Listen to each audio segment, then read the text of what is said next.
Hello guys, today I've got REDMI Buds 8 Lite and I'm going to show you how to fix the battery level of the left and right earbuds are different.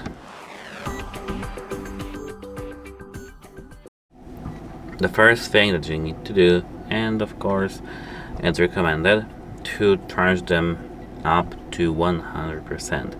Keep them plugged in for some time, like it should take an hour, but you can put them for a longer period of time, like for 2 hours or 3, or maybe 4 is too much, but you know what I mean.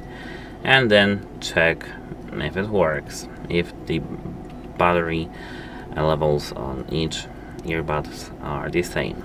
If these are not the same, you need to make sure that you are not using one bud separately. Like, if you are constantly using the left one then the right one, it's normal that both earbuds will have different battery levels.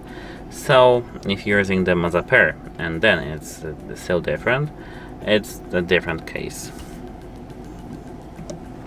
So open the case lid, take both earbuds out of the case and check if here inside you see some debris. If you do, clean it with some brush, not especially hard, not especially soft, just medium, and clean it. It can be cleaned easily with some ethyl alcohol or isopropyl alcohol. And after that, if it's still broken, you need to contact device support because your device is just broken and it needs to be repaired. Goodbye and have a nice day.